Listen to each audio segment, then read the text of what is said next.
has been a minute. I think it's been about 2 years or so. Um, I built a few bases before this, the Windsor, the Amania, what's it called? The Tartarus. But I think out of all of those, this one deserves to be called my bread and butter because it is the base that most describes me. So I just want to show it to you guys, and hopefully you can build it in a wipe as well and get the same success that I do. So yeah, we'll get into the tour now. Look at that beautiful sunset.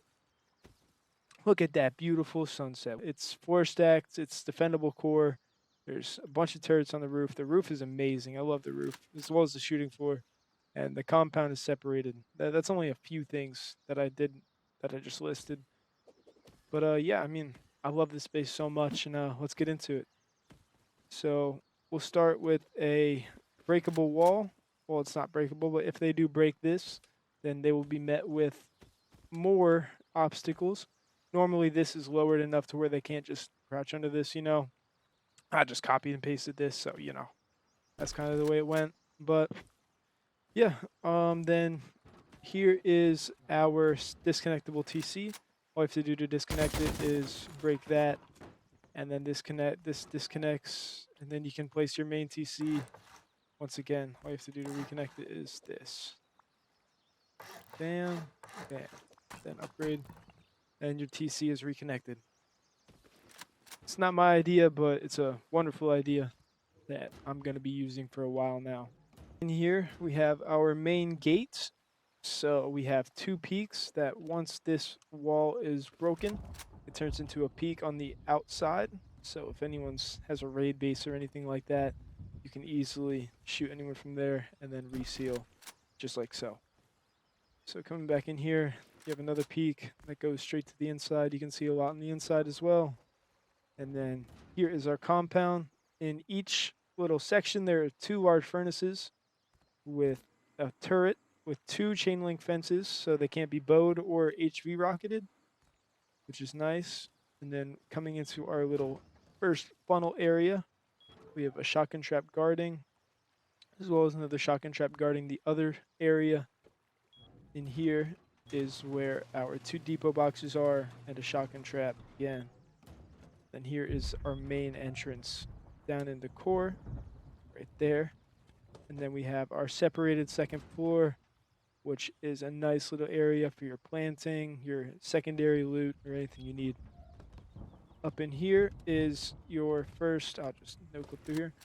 Up in here is your first defendable area where you can shoot from the entire second floor pretty much, and you get to see most of the third on top of that. Here is another entrance into the base. There's 3 total. There is 2 that lead into the second floor, and then there's 1 that leads into the bedrooms, which we'll get to. First, we'll go down into our core.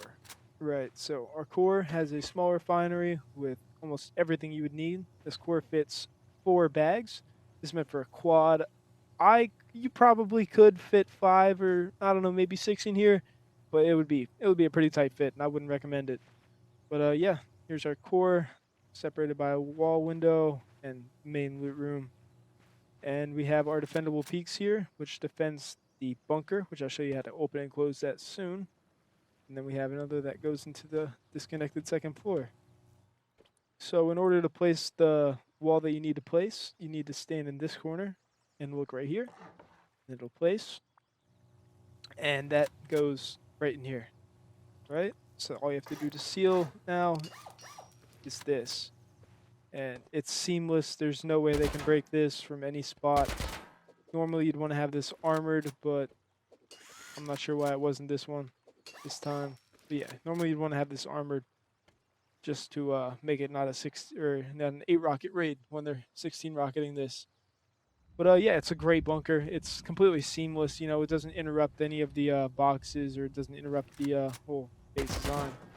But yeah, it's just very convenient. Getting in and out of the base is super quick and easy too, as you can tell. But yeah, there's tier 3 here with 3 boxes and electric furnaces, as well as a honeycombed furnace area. And we'll go up to shooting floor now, I guess. Here's our bedrooms, as well as you have peaks going into the shooting floor. There's 3 total. There's one on this side, one on this side, and then there's one that doesn't work as well, but it still works on this side over here. So now, oh yeah, there's also boxes right there. But so now, yep, this is the third entrance you come down into. It's the exact same as the others. It just leads up into our main room, main bedroom up here. Now we have our shooting floor, which is covered by 3 turrets completely. Bunch of great peaks in here. You get these that kind of push out into the main area that you want to be shooting at. And then you have these, which are covered by a half wall. So you can see almost all of this. Then you have Floorstack peaks. I mean, there's peaks almost everywhere you look in this base. You have peaks down here, and you have these great peaks, as well as a door to roof. There's 6 total. Speaking of peaks up on the roof, you have these, which cover the front doors that you would be jumping up to. And we will go into our roof now. You have a nice little peak on the outer part. All 3 of these have it. This is a little nice honeycomb airlock. Then we'll push out into here. And then this leads you into our main roof area, covered by 6 whole turrets. Well, now it's covered by 6 whole turrets. But yeah, this is the entire base. This is my bread and butter. The cost is a bit more than what you would expect, but I think it's worth it, especially for what you're getting out of this space. You're getting so much storage. You're getting 6 floors and a 3-story base, so I feel like a lot of people are going to be trying to go top down from here because it's only a 3-story base, and once they find out that it's Floorstack, they're going to have to make a decision. And we'll see what that decision is when you're getting rated. But yeah, that was the base tour. Now we're going to get into the build. There is going to be 2 stages of it. We're going to build the base without any furnishing, and then we will add boxes and all of the stuff in here that you would need and the way to do it. But it's pretty easy. It's self-explanatory, so I'm going to leave that at the end if you want to skip it. But yeah, the main base tour is coming up right now.